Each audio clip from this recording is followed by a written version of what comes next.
Do you need to get inquiries off of your credit report or somebody else's credit report? Make sure to watch this entire video. This is part of the 26 credit repair secrets where I am giving you how to remove inquiries from your credit report. Yes, indeed. My name is Credit Coach Nicole Scott. Make sure if you are new here, you are subscribed to the channel. Turn those bell notifications on, and most importantly, check in below. Let me know you are here. And if you don't want to wait, comment the word guide and I will send you this guide for a little bit of nothing. This is my thanks to you guys for watching. I price my digital products super low so anyone can afford them. And all that you have to do is spend the time to read, learn, and most importantly, take action. So let's go ahead and get started. How do you get those inquiries off your credit report that are old, outdated, maybe you didn't get approved for it, whatever the case may be? Because if you are following and you have followed from video 1, we talked about the inquiries part of your data when it comes to your credit report. You really want to work on those data points, and inquiries are actually 10% of your credit. Inquiries are part of that whole new accounts category. So every time you open up a new credit account, you're going to get an inquiry for the most part, right? Now, once you get an inquiry, you're probably going to see your credit take a ding, and it can ding your credit score anywhere from 3 to around 11, 12 points. Now, once you are past, say, 4 or 5 inquiries in the same day, it's really not going to affect your credit, because what happens is the credit bureaus give you a shopping period. So if you were to say shop for a vehicle, and this is where people tend to see the most amount of inquiries, is when they go to those dealerships and they just shop their credit. Basically, that's called a shopping period. So you could potentially go to multiple dealers in this 2-week period, and supposedly in their eyes, they say, we're not going to cost you, any more points if you get your credit ran again, because we understand that you're shopping around. But here's the kicker. We did not authorize these dealerships to run our credit 20 times. We authorized them to run our credit 1 time, or maybe they lied to you and didn't say anything about them running your credit, nor did you give consent to place an hard inquiry on your credit profile. Whatever the case may be, is we want to review our credit report. You can get a copy of your credit report using the link below. I have put in there my $1 7-day trial with my good friends over at 𝑪𝒓𝒅𝒊𝒕. This is my affiliate link with them. It is at no additional cost to you, but it does help support my channel. So if you are looking for a 3 bureau credit report side by side, this is your chance to look at it with your FICO credit scores. Yes, we're not giving you Vantage scores that are nothing about what the banks use. In fact, it's very different. And a lot of people get disappointed when they look at their scores from Credit Karma and then they look at their FICO scores. You want to understand FICO. Another app that is really good besides 𝑪𝒓𝒅𝒊𝒕 is the �ＭyFICO app. And that app will give you all of your different FICO variations all the way up to a FICO 10. The FICO with 𝑪𝒓𝒅𝒊𝒕 is a FICO 8, and this is the most commonly used FICO score. And at the very bottom of your report, you're going to see all of your different inquiries listed on Experian, Equifax, and TransUnion. And basically what you're going to want to do is take those inquiries. You can copy and paste. Head over to ChatGPT, have it draft an inquiry removal letter for you, list the account names exactly how they are listed on your credit report, along with the date, and say, hey, Experian, these, 5 inquiries that I have on my profile with you, they are all unauthorized, right? So you can draft that letter, pop those inquiries in there. The thing about it is you don't want to use a cookie cutter pre-made letter. All right. Now, the part of the law that talks about permissible purpose for credit reports is 1681B. And this talks about permissible purpose and who has permissible purpose to look at your credit report. A lot of companies will tell you, oh, it's not a hard credit pull, it's just a soft pull. Now, if they told you that and they did hard pull you, you'll know because your phone should be lighting up like a Christmas tree with all those notifications saying, oh, you've got a new inquiry, you've got a new inquiry, ying, yeah, oh my gosh. You know, get all those free apps as well because they're great for monitoring purposes. So if something does go on, or God forbid, you know, someone is using your data, you can immediately call into the credit bureaus, lock it, do what you need to do, right?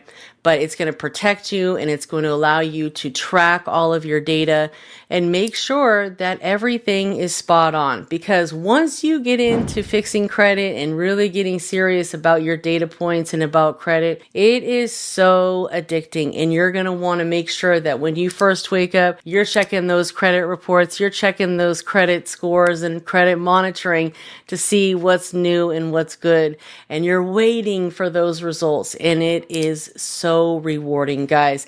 And this is why I tell you, fix your own credit. You don't need to pay someone to do it for you.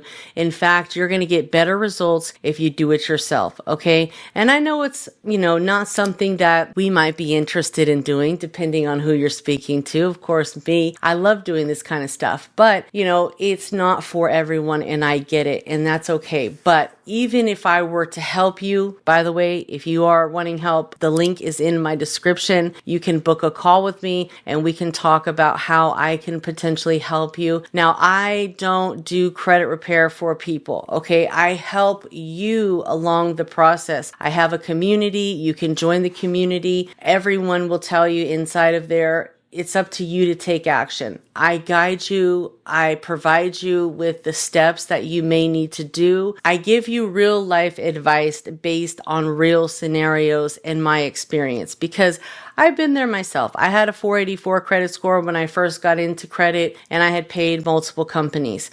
But it's coming from someone that has helped thousands of people. It's better that you do it yourself. It's better that the letters come from your end because what we want to do is we want to take these letters. And again, you can have ChatGPT say, no, write this more custom from, you know, an angry consumer that was lied to from these companies or whatever the case may be. And let them know that based on the law, I am requesting that these unauthorized inquiries be removed from my credit report. And you can even supply them with an FTC report. If they are truly unauthorized, you will sometimes have to provide them with an FTC report. And we're going to get into that. That's probably number 14 in this series. Again, you can comment the word guide or go to the link in the description and you can purchase this Credit Secrets guide because this has all of the gems, all of the wins. You just have to make sure that you are taking action. Okay. And, you know, using ChatGPT, you can easily draft these letters, put them in Microsoft Word or even a Google Doc file so you have it saved. And next time you need to send a letter in, hey, you've got a draft right here. You can just adjust it or resend it in. You've got proof of what you sent in to the credit bureau. So God forbid you do have to hire a lawyer to help you or make additional complaints to the CFPB, Better Business Bureau. We talked about that in video number 1 it was, but you're going to have to really get down and dirty sometimes with these credit bureaus because they oftentimes don't want to listen. Or oftentimes, if you've had credit repair in the past, your file might be listed or labeled as potential credit repair. So they just ignore your request. That's why it's so important when you do send these letters, you send them from your zip code. You send them certified mail return receipt from your postal place. You receive the proof that they signed off for it. You can also upload a copy of all of your information. Oftentimes, it is challenging to dispute inquiries online, but there are some apps between Experian, Equifax, and TransUnion that will allow you to dispute the inquiries online. One of my favorite ways is to go through the Experian upload portal, which is right here, Experian.com/upload. And basically you just fill out this information. You do not have to have an account to log in. I do recommend getting a free account with each of the credit bureaus just for free for now. Now, if you're doing heavy credit repair for yourself, I do recommend being a customer with them, signing up for their credit reports for whatever the minimum that you would have to pay is. So that way you are a paying customer with them. And guess what they have to do with paying customers? They have to provide you with customer support. Yes, so you can always speak to someone to get help. You're paying them for your credit reports, and what do you know? There's errors on them, right? But they always want to help customers, okay? That's the thing. They want to provide great customer service. They want to help you, but a lot of times they just don't want to help non-customers. But with Experian, you just fill out this information. The next page, you upload all of your supporting documentation.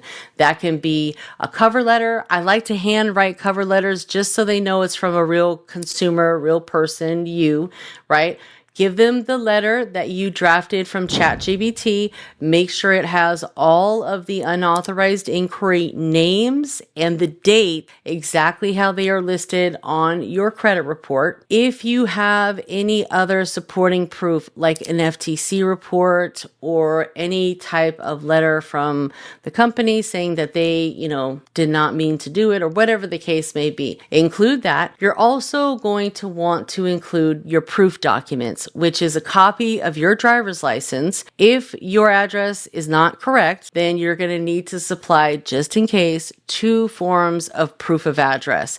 A utility, a statement, but the most important thing is it has to have their logo. It has to be dated within the last, 30 to 45 days, preferably. It has to have the statement period, and it has to show their logo, your name, all that good stuff, like it's a real statement. Utility statements work. You can also visit each of the credit bureau's website and see what their acceptable forms are. Generally, it's all the same: utility bill, bank statement, any sort of tax documents. But again, you want a statement that's dated within the last 45 days. And you can upload it right then and there. And you've got proof that you've uploaded it. If you want to take it a step further, upload plus send in. I know some people don't want to waste their money on sending certified mail return receipt. It's not required. You can just throw a regular good old stamp on there and it will get to them. And guess what? It's still going to be postmarked in your zip code in your area, which is what we want. We want them to be mailed from your location, not a location out in Timbuktu that's nowhere near you. Okay. So again, guys, you have to take action. They might not take off all of the inquiries right away, but keep on keeping on, because that's what that's what you got to do. It's like chipping away at an ice block. Okay. When you first get your ice block, you're just like overwhelmed. I don't even know what to do here. I don't know what direction I'm going to go. But you just got to start chipping, all right? And eventually everything's going to come to form and it's all going to work out. But you got to get it done. And you can't expect it all to happen just by sending one simple letter out to the credit bureaus.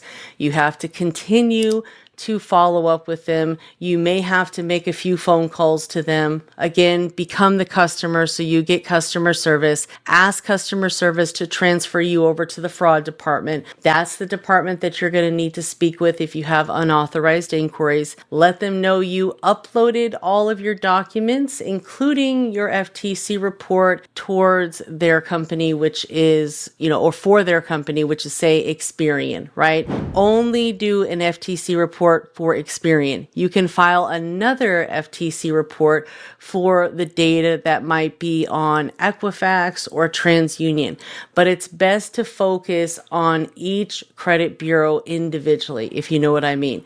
And you can create an account with the FTC so that way you can file multiple accounts, because oftentimes you're limited on the information that you can put in there. You can only list 3 inquiries on an FTC report. If you have more than 3 inquiries, then you can go ahead and list them in the personal statement. But each inquiry name and date must be listed on that FTC report in order for them to really take quick and swift action to get it off of your credit report.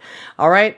Hope that helped. Again, Credit Coach Nicole Scott here. Make sure you are subscribed. Comment the word guide if you want me to send you access. Most importantly, join that credit community where we talk about business credit, personal credit, starting a credit repair business, how to make money in this industry, and so much more. Funding. Oh my God, it's so much fun. So I can't wait to see you there, and I'll see you on the next video. Take care.